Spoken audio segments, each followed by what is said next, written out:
Hello, my name is Mike Bennett. I'm a semi-professional drummer out of New York. Today I'm going to do a short lesson on some tips, tricks, and exercises that can help speed up and even out your paradiddles. A couple of different ways I look at things that I think are unique to me. Let's get to it. 3 things that I think are helpful to know, obviously your paradiddle. You want to have some speed built up already where you can. Another rudiment that I kind of refer to as one of the ways I developed this was the 6-stroke roll, which if you learn 6-stroke roll is basically a 5-stroke roll with an extra accent. The reason I think of it is if you were to take that principle of the single on the end, if there was such rudiment as a 4-stroke roll, that would be basically your drag with the extra accent on the end. And if you took that and you made that extra accent on the end just a tap,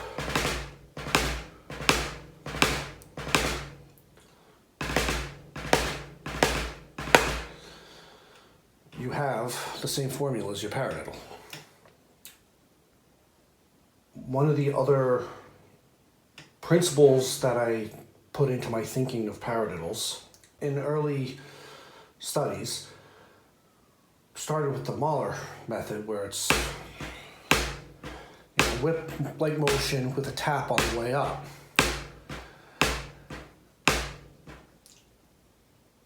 Building up to being able to make that tap a double.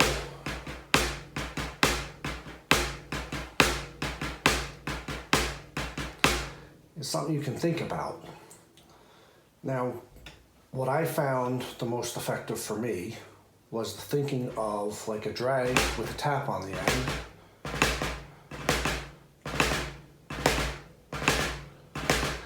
And what I did for a little while, keeping it kind of slow, is I would count 1 and 2 and 3 and 4 and 1 and 2 and 3 and 4 and. It's not the correct timing for a paradiddle, but working the same muscle groups and same responses. But then I would double that. So I do 1 and 2 and 3 and 4 and 1 and 2 and 3 and 4. 1 and 2 and 3 and 4. I would build up to faster tempos and change the feel a little bit. So 1, 2, 3, 4. 1, 2, 3, 4. 1, 2, 3, 4. 1, 2, 3, 4. 1 and 2 and 3 and 4 and 1 and 2 and 3 and 4 and 1. To be thinking of drags and then filling in the spaces with taps is another way to look at it.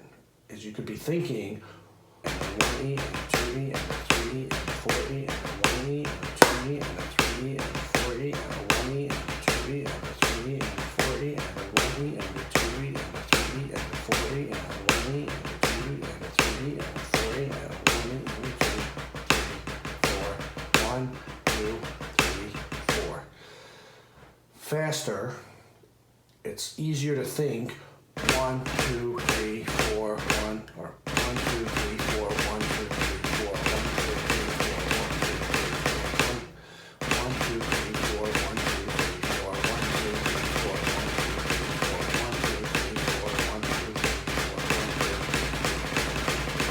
1, 2, 3, 4, 1, 2, 3, 4. Now I know I'm not doing the fastest paradiddles, but I'm doing pretty fast with ease. One of the exercises that I haven't done in a long time and I'm going to start doing again wherever your threshold is due to the doubles in your weak hand. In my case, I'm right-handed. So one of the practices I do is one-handed, not hand-to-hand paradiddles. So as an example with the right hand, and obviously I speed that up to a point, and it really is pushing the principles of the Mahler method, where you're 1 and a 2 and a 3 and a 4 and a 1 and a 2 and a 3 and a 4. Now the reason I did this with the right hand first is because my right hand is my strong hand. This is a pattern that I use on cymbals and hi-hats all the time, and I can do pretty comfortably, pretty fast. My left hand, even at a pretty experienced level, without exercising it in this way, suffers dramatically in comparison. So to do left-hand paradiddles, my top speed is definitely not impressive. But to slowly push it a little bit,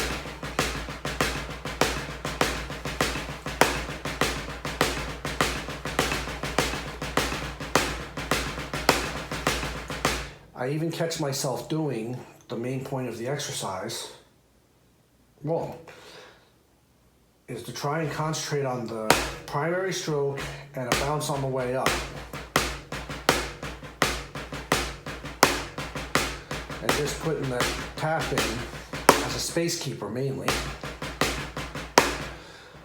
What I catch myself doing, which is what most of you will do, is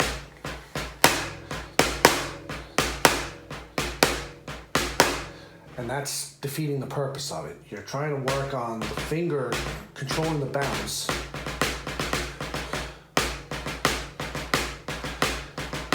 So the biggest trick is to start slow. Even if it seems slower than what I'm doing is fine. But you want it to stay a bounce that you're controlling with your fingers. So you want to get up to about this speed before you consider it to be a correct version of the exercise.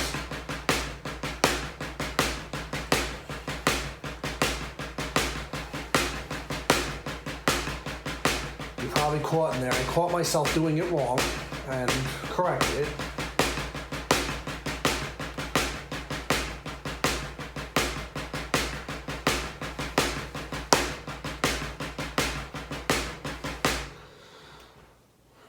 But the primary exercise for this lesson that I found the most helpful for me was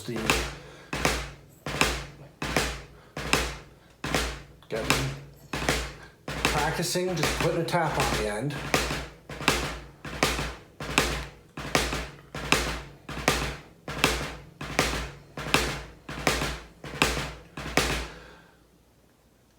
Figuring out a good tempo that you can do it in time.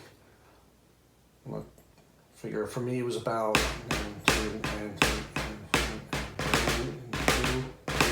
4, 1, 2, 3, 4, 1 and 2 and 3 and 4 and 1 and 2 and 3 and 4 and 1, 2, 3, 4, 1, 2, 3, 4, 1 and 2 and 3 and 4 and 1 and 2 and 3 and 4 and 1, 2, 3, 4, 1, 2, 3, 4, 1 and 2 and 3 and 4 and 1 and 2 and 3 and 4 and 1. You will be able to build up speed. Another practice that I used to do with that was doing it in groups of 3s instead of continuous. So I do 1 and 2 and 3 and 4 and 1 and 2 and 3 and 4 and 1 and 2 and 3 and 4 and 1 and 2 and 3 and 4 and 1 and 2 and 3 and 4, 1 and 2 and 3. That one wasn't good. 1 and 2 and 4 and 1 and 2 and 3 and 4 and just with time, and this is something that I'm going to work on too. I'm not doing any rudiment competitions, but it does help develop the control, and you'll notice your double stroke rolls and your single stroke rolls both evening out if you're doing like orchestral stuff. And then after you practice this long enough, you have to find a way to think of your fundamental stroke first, and then you can switch your thinking. So you can start 1 and 2 and 3 and 4 and 1 and 2 and 3 and 4 and 1 and 2 and 3 and 4 and 1 and 2 and 3 and 4 and 1. Because if you're doing any kind of organized rudiment training, they're not going to want you to do the drag on the beginning. If you're home on your drum set coming up with ways to use paradiddles, use it. Takes till the second beat, or to the second eighth note, you can 1 E and then start thinking. But anyway, that's it for this short lesson. Please let me know what you think. If you have comments, questions, put it out there. If you found this helpful, subscribe. I'm going to try and become more active with lessons again. And there'll be information below if you want to try and set up private Zoom lessons. Thank you.